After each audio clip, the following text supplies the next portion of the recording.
I have a body pillow with rock-hard abs, and I can't get a good night's sleep without running my hands over it and cuddling it. One night, I got up to use the bathroom and, half asleep, stumbled into my landlord's son's room by mistake. I climbed into his bed, and out of habit, I lifted the pillow's shirt and started caressing its abs. Suddenly, a hoarse voice came from above my head. Had enough yet? Because I'm about to react. I got home from work, walked in the door, and saw a tall, long-legged, gorgeous guy sitting on my couch. I live alone. My first thought was that a burglar had broken in. This was not good. I cautiously backed up towards the door, planning to get my landlord who lived next door. But the burglar on the couch was distractingly handsome, long legs, broad shoulders, and fair skin. To hell with it. I'm a sucker for a handsome face, so I couldn't help but stop and sneak a few more peeks. I quickly realized something was off. What kind of burglar just sits there calmly sipping tea in someone else's house? The way he carried himself, it was like he owned the place. But my landlady, Mrs. Brown, had never told me she was renting out the other empty rooms. The guy had a cold expression. He didn't look like he'd be easy to talk to. So I turned around, deciding to go ask Mrs. Brown what was going on first. Just as I was about to leave, his voice drifted over, "Stop right there." I couldn't just ignore him, so I turned back and asked tentatively, "Who are you? And what are you doing in my house?" Hearing that, the guy let out a low chuckle. His well-defined fingers brought the teacup to his thin lips. After a light sip, he leaned back, propping himself up on the couch, and looked at me with a mocking tone. "Are you sure this is your house?" "Wow, I didn't realize. I leave for a bit and my house suddenly becomes yours." I stood there, clutching my bag, completely at a loss. This was his house. Just as I was trying to figure things out, the door next to ours opened, and my landlady, Mrs. Brown, rushed over. Mrs. Brown had a piece of sugarcane sticking out of her mouth. Her eyes met my confused and helpless gaze for a second. As if realizing something, she pulled me behind her for protection, pointed the sugarcane at the handsome guy, and scolded him. "Did you say something harsh to Emily? Why are you being so aggressive? You bought this house ages ago and never lived in it. The girl needed a place to stay, so what's the problem with me renting it to her?" The guy looked like he was about to laugh out of sheer anger. He stood up from his relaxed position on the couch and said, "Mom, this is the house I bought for my future marriage. You just rented it out to someone else without even asking me? My house, for my wife, and someone else is living in it? Do you think that's reasonable?"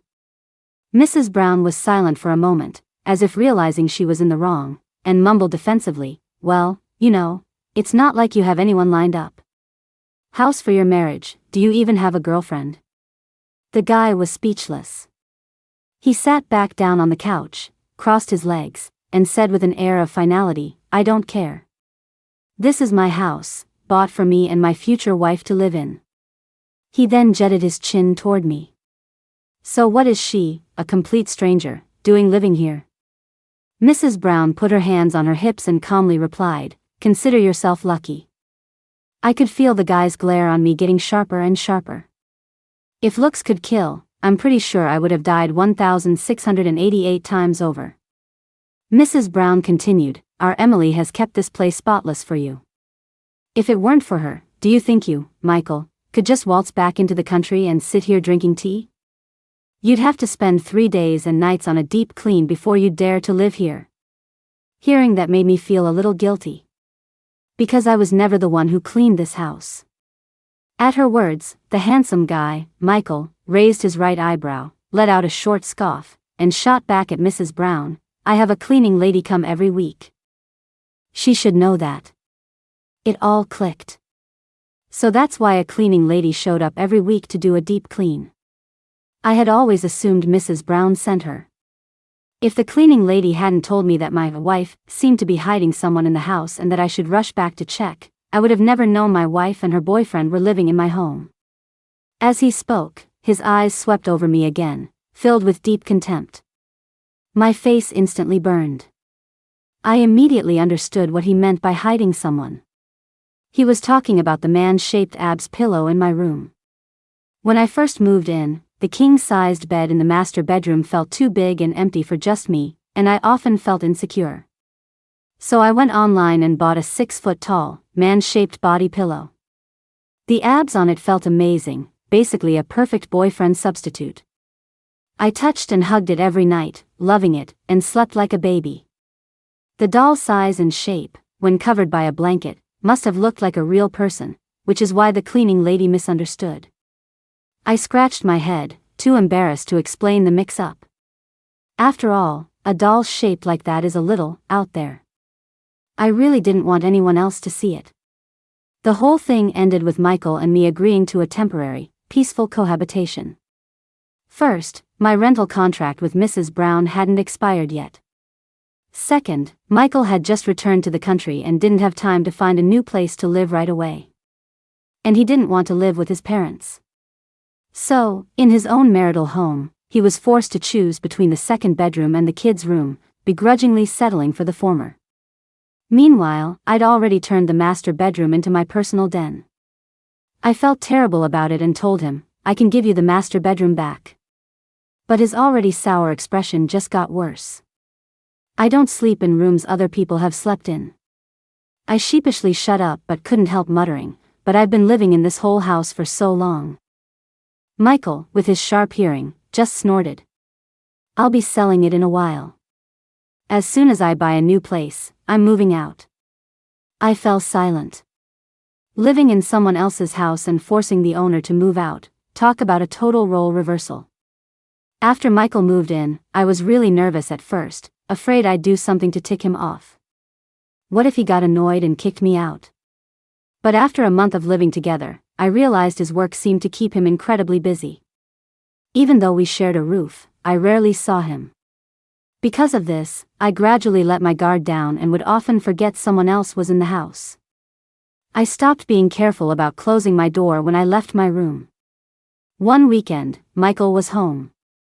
He came out of the second bedroom next to mine, glanced into my room as he passed, and stared for a few seconds at the man-shaped abs pillow sprawled out on my bed. He paused, then asked with a smile, "What is that?" I was momentarily stunned. "Huh?" Michael gestured with his chin toward the abs pillow in my room. "It's uniquely ugly. A perfect match for you." I went back to my room, stared at the 8-pack on the doll, and fell into deep thought. I realized it probably wasn't appropriate to have the doll's abs exposed all the time. It was a bit indecent and might make others jealous. I went all out and bought a shirt for the abs pillow. Now, every night, I had the extra step of lifting its shirt before feeling the abs. I have to admit, it made the whole experience more immersive. After dressing the pillow, I went to take a shower, only to find the body wash bottle was empty. Thinking Michael wasn't home, I wrapped myself in a towel and went out to get a new bottle. As luck would have it, Michael had just gotten back from the gym. But I still couldn't find my body wash and was running around the living room like a headless chicken. Michael cleared his throat, his impatient voice coming from behind me. "Could you please put some clothes on? Do you think you live here alone?" I was still rummaging for the body wash and apologized casually, "Sorry, I forgot where I put the new bottle." I finally found it in the storage cabinet. As I stood up, I turned to see Michael still standing right behind me, not having moved an inch. I looked up and noticed his ears and face were incredibly red.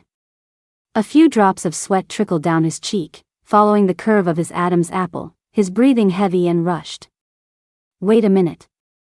Did he just finish an intense workout? He was all flushed. I didn't have time to think about it. I was getting cold, so I grabbed the body wash and hurried back to the bathroom. When I came out of the shower, I saw Mrs. Brown had arrived. She was holding a clay pot and said to both Michael and me, "Freshly made beer braised duck. It's absolutely delicious. Come and eat." Mrs. Brown's cooking was unquestionable. In the past, whenever she made something tasty, she would bring me a portion right away. This time was no exception. I grabbed a bowl and rushed over. Michael frowned, looking a bit disdainful. "Mom, I don't like duck." Mrs. Brown retorted dismissively. Who said I made it for you? You think you're worthy of me cooking for you personally? Emily, come here, come here. Michael was speechless. As she spoke, Mrs. Brown kept patting my head and asking if I liked it. Between Mrs. Brown's amazing cooking and her gentle persuasion, I ended up eating the entire pot of beer braised duck. It was delicious, but I was a little drunk. Just as my consciousness was fading, I saw Mrs. Brown slap her forehead. Oh no, I'm doomed. I forgot you can't hold your liquor. I might have added a bit too much. I poured in half a bottle of your uncle's Mau Tai. That night, I didn't even get to touch my doll's abs before I passed out. I don't know how much time passed before I was woken up by a full bladder. I propped up my muddled head, got out of bed, and found the bathroom through sheer muscle memory. Then, through muscle memory again, I walked back. Entered the room, took off my slippers, and climbed into bed. I pulled the covers over me. Maybe it was my imagination, but as soon as I was fully under the covers, I smelled a very pleasant, fresh body wash scent. It didn't seem like mine. I couldn't resist. I pressed my face against the sheets, nuzzling them with a soft hum. Why hadn't I noticed how good these sheets smelled before? After getting into a comfortable position, I moved closer to the abs doll, just like always. As soon as I was next to it, a thought popped into my head. Why does this doll feel firmer tonight? And it's a little warm. Whatever. My head was spinning. A little hallucination was normal. So, out of habit, I lifted the abs doll's shirt and placed my hand on its abs. The next second, the abs tensed and pulled back, like a startled reflex. My hand paused for a moment. I was too lazy to open my eyes and didn't think much of it. I just continued my usual routine, touching, caressing, back and forth, over and over. For some reason, the abs felt exceptionally good tonight, firm, yet with the perfect amount of give. Though I'd never touched the real thing, this felt just like it. With my eyes closed, Michael's face suddenly popped into my head. And picturing him didn't feel weird at all. It was as if I were actually touching his abs. To be honest, Michael's physique looked like it would be incredible to touch. Usually, a few pats would make me sleepy, but tonight, the more I touched, the more awake I felt. I savored the feeling, swallowing in enjoyment. Not content with just the abs, I started to explore, my hand wandering upwards. My hand stopped on a small, raised point. What part of the abs pillow was this? Why did it feel like I'd never touched it before? As I wondered, I heard a light cough from above my head, followed by a voice, hoarse with tension. Have you had your fun? Because I'm about to react. That familiar voice sent a jolt through me. It was Michael. I didn't dare open my eyes, hoping it was just a hallucination. My hand, still resting on his body, froze, and I couldn't bring myself to pull it away. Click. Michael turned on the small night light.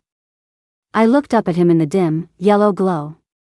His face was flushed, and he was glaring at me, his handsome features twisted into a frown. My face instantly grew hot too. I couldn't look at him and just kept my head down, apologizing over and over. I'm so sorry, I'm so sorry. Michael cut me off. If you're so sorry, then get your hand off my chest. His words just made me more nervous, and I couldn't stop myself from curling my fingers and giving a little squeeze. I heard Michael let out a pained grunt. Then, through gritted teeth, he said, Emily, if you get out of here right now, I'll pretend this never happened. My mind went blank. I scrambled out of bed and fled back to my own room. Just as I reached my doorway, I heard the sound of the bathroom door closing behind me. The sound of the running shower went on for a long time. I lay down on my own bed, and as the room fell silent, my muddled brain slowly regained its sanity. I think I just sexually harassed Michael. I mean, I'd definitely lusted after his ridiculously handsome, model-like face, but only in my thoughts. I wouldn't even dare cross that line in my dreams, and yet in real life, I had just gone and groped him. I thought about the shocked look on Michael's face. He probably never imagined that the quiet, reserved me was actually a wild pervert. Ugh, you really can't judge a book by its cover. I'm a monster in disguise. I lay there with my eyes open for what felt like forever, unable to think of how I could possibly face him. Finally, as the sky began to lighten, I pulled out my phone and opened up Zillow. I was ready to move. But after looking around, I couldn't find a single place that was better and cheaper than my current one. I had hit it off with Mrs. Brown, and she really liked me, so she gave me a very low rent. Because of that, I had signed a long-term lease in one go. Looks like I wouldn't be leaving anytime soon. This was so frustrating. I scratched my head, rolled over in my blankets, and bumped into the Abs doll next to me. Looking at the source of all my troubles, I felt annoyed. I reached out and felt it. The texture wasn't as good as Michael's, which just made me more annoyed. Why am I thinking about him again? With a kick, I sent the doll flying off the bed. While I was agonizing over how to face Michael, work projects started piling up, one after another. I was so busy I barely had time to think, and I came home later and later each day. I did notice, though, that every day when I got home, Michael would be sitting on the couch, sometimes reading, sometimes drinking tea. But the moment I walked in the door, he would immediately get up and go back to his room. He was avoiding me like the plague. One day, after working late, I was starving and craving hot pot. So I went to Hadaleo by myself. It turned out to be incredibly crowded, and I got a number and waited. If I had known that 2 hours later there would still be 10 tables ahead of me, I would have left without a second thought 2 hours ago. But now, I'd already waited for 2 hours. If I left now, wouldn't all that effort be for nothing? Even though I was starving, I gritted my teeth, chewed on some crispy rice snacks, and continued to wait patiently. Finally, at 1:03 a.m., I got to eat at Hadaleo, without the student discount. Just as I finished ordering, my phone buzzed. A message popped up, and I opened it. It was from Michael. "Why aren't you home yet?" A moment later, another message came. My mom wanted me to ask. I thought for a moment and replied, "Mrs. Brown always goes to bed before 10. How would she know I'm not home?" The typing indicator on the screen went on for about 3 minutes. Finally, Michael's message arrived. "She's having trouble sleeping." He asked again, "So are you coming home tonight?" His question was so random. What was our relationship? Why did he care if I came home or not? Seeing that I hadn't replied for a while, he sent another message. "Don't get me wrong, I'm just worried you'll die out there and it'll affect the sale of my house." Heh, what a two-faced jerk. I explained to him, I was just waiting in line for hot pot. I just got a table, so I might be home really late tonight. I'll be super quiet and try not to wake you. If I do bother you, you can yell at me. Michael replied, "Just don't randomly climb into my bed again. And also, no matter how late, don't bring anyone home. I'm a germaphobe." To prove I was really alone, I sent him a picture of my hot pot. Sitting in the opposite seat was a small teddy bear. Michael asked, "Just you and a teddy bear? He's not with you?" I was confused. Who? Then it hit me. He was talking about my Abs pillow. What kind of normal person takes that bizarre Abs pillow out for hot pot? I replied to him, "He's strictly a bedroom companion. Taking him out in public would be way too cringy." Michael didn't reply after that. When I finally got home, full and satisfied, the living room light was still on. Michael was still sitting there, the dim yellow chandelier casting a glow on his expressionless, handsome face. I don't know if it was my imagination, but in his downcast eyes, I thought I saw a hint of loneliness. The heating was on, so I started taking off my coat as I walked in. The fuzzy collar brushed against my neck, and an intense itchiness swept over me again. Earlier today, I had a mild allergic reaction when trying on a sample necklace, and the skin on my neck where it had touched was incredibly itchy. I couldn't help but scratch it, and now my neck was all red. As Michael passed me on his way back to his room, his gaze lingered on my neck for a second. He remained silent, but his expression today was particularly foul. It was like he'd seen something that really displeased him. A wave of sadness washed over me for no reason. He really dislikes me that much. And to think I had a little crush on him before. Not anymore. He doesn't like me. We're just not on the same page. The next evening, while I was in the kitchen cooking noodles, my mom suddenly video called me. It scared me so much that I quickly looked around. Thank goodness, Michael was nowhere nearby.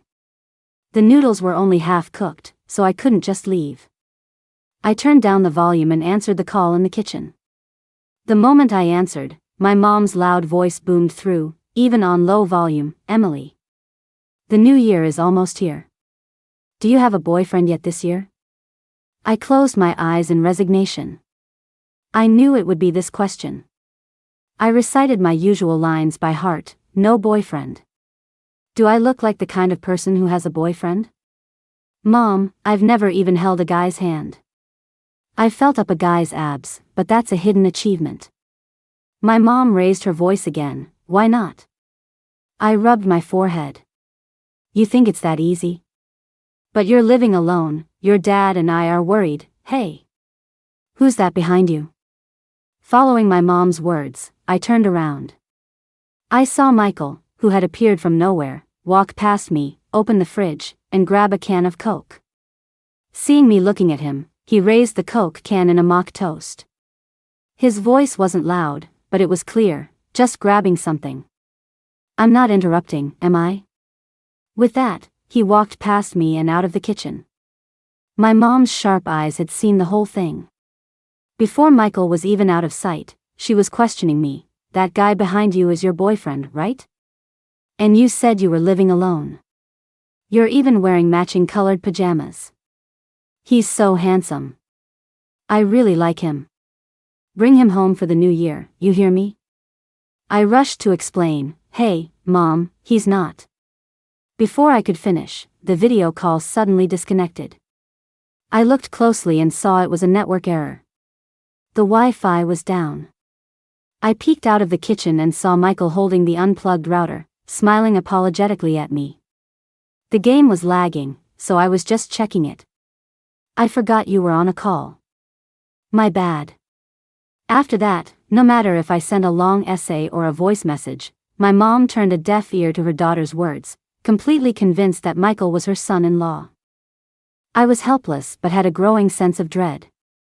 I just felt like my mom was going to pull some crazy stunt behind my back. To avoid any unnecessary romantic drama, I had to first confirm that Michael really didn't have a girlfriend. I wanted to ask him in person, but thinking about his attitude towards me, I chickened out. When I had some free time, I brought some fruit over to see Mrs. Brown. She was sunbathing and was overjoyed to see me.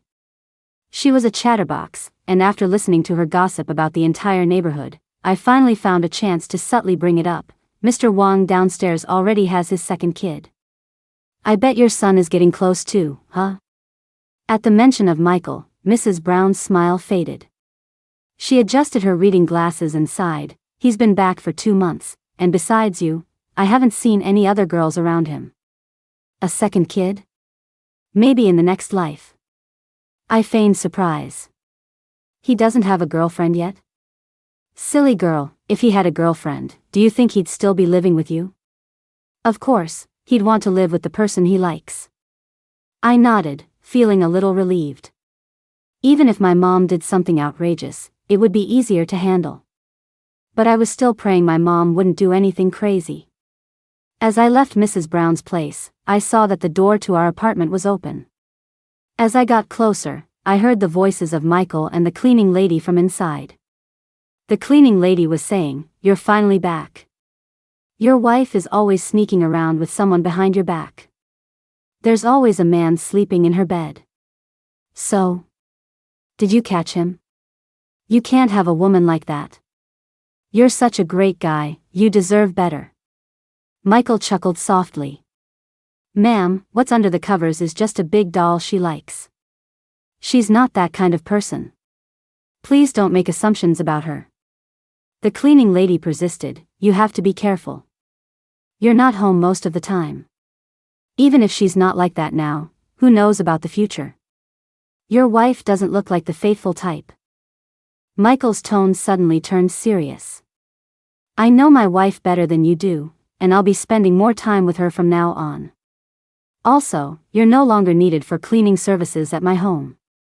And from now on, I don't want to hear any negative rumors about her. Otherwise, you can forget about this job too. I kept replaying his words in my head. Suddenly, I felt like his attitude towards me wasn't so bad after all. At least, he was willing to defend my reputation. Michael said a few more harsh words, and the cleaning lady left in a huff. I peeked out from behind the door and came face to face with Michael. He stared at my expression, knowing I had heard everything. He was about to say something, but I spoke first. Sorry for causing you trouble. Michael said irritably, if you know you're causing me trouble, then show me some sincerity and throw out that ugly doll of yours. Without thinking, I refused. No way. I can't sleep without it. Did it save your life or something? I answered honestly, it's the best one I've ever bought in terms of feel. If I throw it away, what will I hug at night? Michael narrowed his eyes, a smirk playing on his lips. Oh, really? So my abs don't feel as good as that thing's? I muttered under my breath, I can touch it whenever I want. I can't do that with you. Hearing this, Michael suddenly stepped closer, leaving only a couple of fists worth of distance between us. I could clearly see my own reflection in his eyes. What if I said, my girlfriend could touch them whenever she wanted? I scratched my head, confused. So what does that have to do with me? Michael froze, his lips twitching. He gently tapped me on the head and said through gritted teeth, just go spend the rest of your life with that ugly doll of yours. Hey! Can't we talk this out? What's with the hitting? He turned and went back to his room after saying that. In my hand, without me realizing, was a tube of anti-allergy cream. A week later, my bad premonition came true. My mom came to find me. Like mother, like daughter. Once my mom decided Michael was her son-in-law, she couldn't wait a single moment. She couldn't even wait for the new year for me to bring him home. She and my dad booked tickets to come see him directly. I had been busy with work all day and hadn't checked my phone. As soon as I got off work, I saw a video my mom sent of them having a delightful chat with Michael's parents. I felt like my world was collapsing. I rushed back home, only to find that Michael wasn't back yet. I slowly lowered the hand I was about to use to open the door. I thought about messaging Michael to ask what we should do. The next second, Michael was standing in front of me, asking, are you going to stand here like a door god all day? Aren't you going in? He was about to put his thumb on the keypad to open the door. I quickly stopped him. I explained the situation inside and then waited anxiously for his judgment. But to my surprise, Michael wasn't angry or annoyed at all. In fact, he looked quite pleased. How bizarre. I looked up at him. He was covering his forehead, his back turned to me, his shoulders shaking. I couldn't tell if he was crying or laughing. Forget it, just apologize first.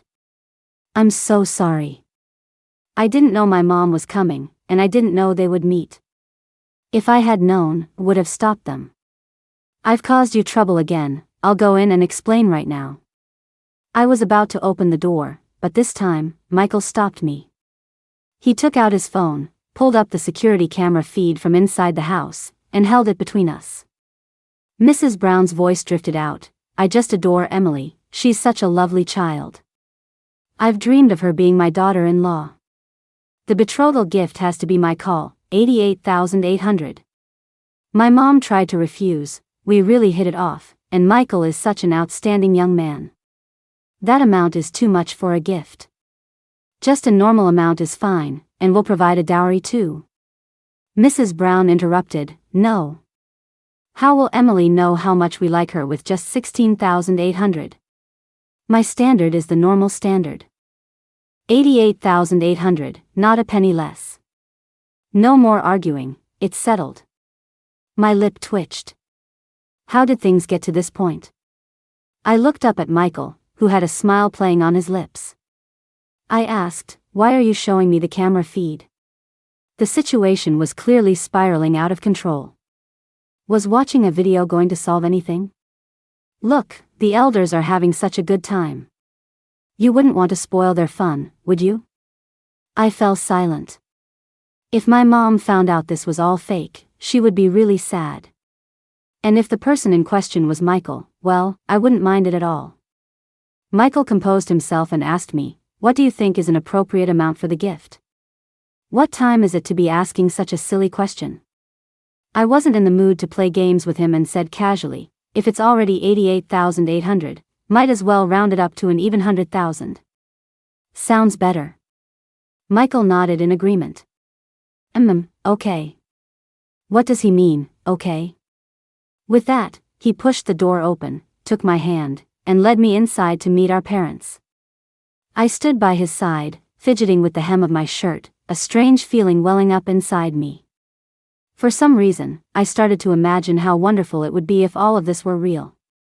After dinner, we saw our 4 parents off, their eyes smiling so much they were just lines. Michael went to the balcony to take a call. The lively atmosphere suddenly turned silent. My heart felt like it was missing a piece, and I was torn. So I messaged my best friend about my troubles and finally asked her, "Do you think I should confess? He's hot, he's rich, and he's right there. You're not going to confess? Girl, what are you made of, steel? How can you hold back like that?" Okay, I've never had to quit drugs.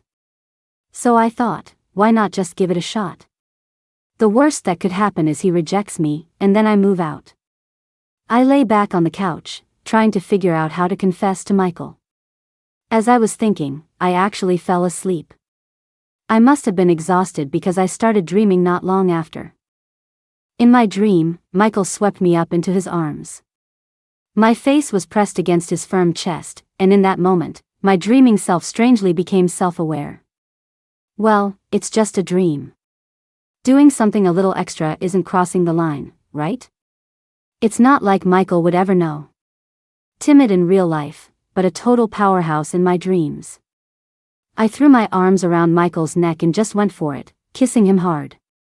It was my first kiss, so I was just clumsily pecking at him, but it seemed like it was his first time too. It was an inexperienced but passionate kiss. The scene in my dream flashed, and I was lying in bed. Michael was gone.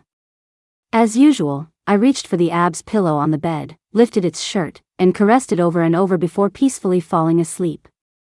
But I don't know why, the pillow felt better and better to the touch. It felt just like Michael. And this Ab's pillow seemed to be coming to life. It would even move around. I got impatient and just got on top of it to hold it down. In my dreams, I really couldn't let him go. The next day, I opened my eyes and saw that the person sleeping next to me wasn't my Ab's pillow, but Michael. I quickly squeezed my eyes shut again. I didn't dare to open them, hoping it was all a hallucination. But a second later, I opened them again. He wasn't wearing a shirt. Not that I was trying to look, but I squinted one eye open. Michael was very fair-skinned, with solid muscles. The red scratch marks on his chest were particularly noticeable. My heart sank. Those looked like my handiwork. Looking up, I saw his lips were red and swollen, looking very kissable. Wait, they looked like they had been kissed that way. I instantly remembered last night's dream. All those scenes, all those actions. It all matched up. It wasn't a dream. I had actually forced myself on him. Michael was still asleep. I took a deep breath to calm my racing heart. I shot up from the bed in a perfect sit-up. My eyes immediately fell on my Ab's pillow, lying in the trash can. The 6-foot-long doll was crammed into the small can, clearly not fitting but shoved in there anyway. You could tell whoever did it really hated it. And the culprit, not surprisingly, was. I glanced at the man sleeping beside me, who was handsome even in his sleep. I was speechless. Seriously, can't we talk things out? What's the point of bullying a doll that can't talk back? By the time Michael woke up, I was trying to figure out how to pull my Ab's pillow out of the trash can. He had really wedged it in there tight. I was using all my strength, like in a tug of war, and still couldn't get it out. I don't know when Michael came to stand beside me, but he said in a stuffy voice, "So, after you had your way with me, you still want that thing?" My pulling motion stopped. I played dumb. "What did I do to you last night?" "Forget it. We're just not on the same page." Michael moved my hand off the Ab's pillow and took it in his. He cleared his throat and said, "I like you. All the bad things you did to me, they were the best things ever. Emily, stop touching this stupid doll from now on. Can't you just touch the real thing?" He guided my hand toward his abs, but I was so flustered by his sudden confession that my mind went blank. My eyes darted around and finally landed back on the Ab's pillow stuck in the trash can. Michael, dissatisfied, gently tapped my cheek and asked through gritted teeth, "I have one question, you choose me or it?" Seriously? How can he be jealous of a doll? I was just trying to figure out how to get it out. Otherwise, the trash can would be ruined too. I looked at the crumpled Ab's pillow in the trash can, then back at Michael. When you've got the real thing, who needs a fake?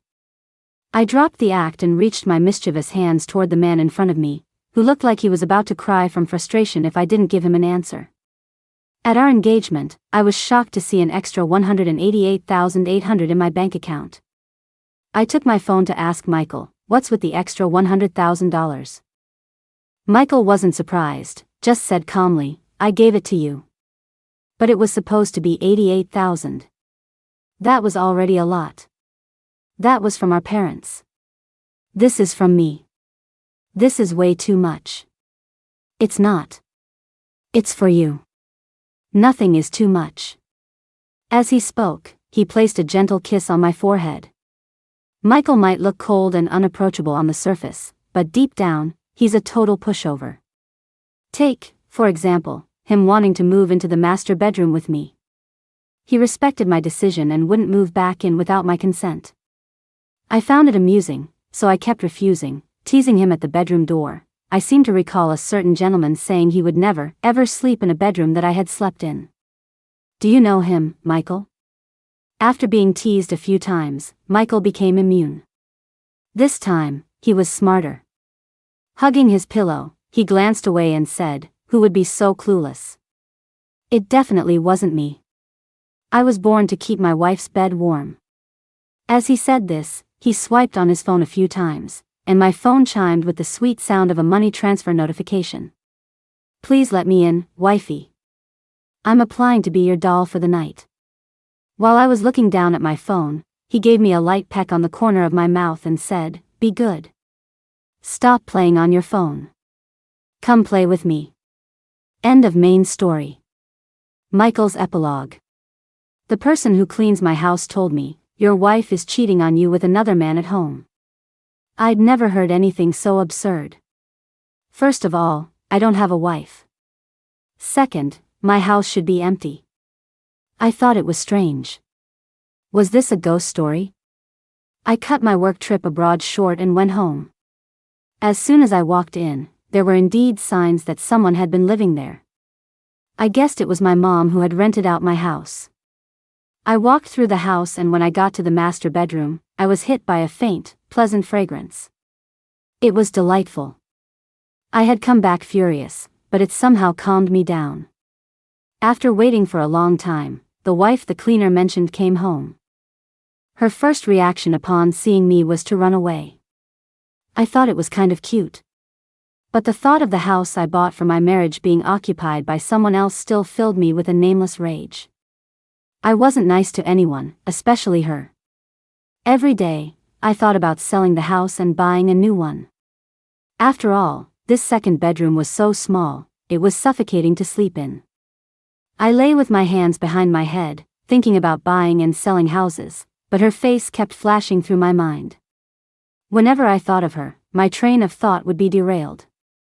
So I decided not to think about it. I closed my eyes, ready to sleep. But then the door was pushed open. In the dim light from the window, I saw it was her. I frowned, wondering what she was doing here. It wasn't until the bed beside me dipped slightly that I realized she must be sleepwalking and had gone to the wrong room. I was about to get up and leave, but then I felt my shirt being lifted, and a cold sensation spread across my stomach. A cool hand was roaming all over my abs. My first instinct was to pull away, but she was surprisingly strong. She had me pinned down completely. She got bolder, and I just felt hotter and hotter. I'd heard that waking a sleepwalker could be dangerous, but I was afraid if I didn't wake her, we'd both be in trouble. Thankfully, she was just drunk and had mistaken the room. That cold shower was truly cold. I never want to take one again in my life. It was probably from that day on that I started paying attention to her without meaning to. I started counting down the time until she got home from work, and I developed a habit of only feeling at ease once I knew she was back. Sometimes she came home late, and during that time, I couldn't concentrate on anything. It was a bad habit, but I couldn't help it. I longed for her to come back, but when she did, I didn't dare spend too much time with her. I kept thinking about my loss of composure that night. I wondered what she must think of me. Besides, it seemed like she had a boyfriend. The men's slippers at the door that weren't mine, the basketball jersey on the balcony, the suit pants. They all reminded me that I couldn't get close, couldn't cross the line. Later, she told me she lived alone and sometimes got scared, so she bought those things to create the illusion that a man lived there. And then, I overheard her on the phone with her mom. I was playing a game, but when I heard her say she didn't have a boyfriend, I walked out of my room without a second's hesitation. If she didn't have a boyfriend yet, then why couldn't that person be me? And if she absolutely had to feel up a set of abs to fall asleep, well, I would be more than happy to oblige.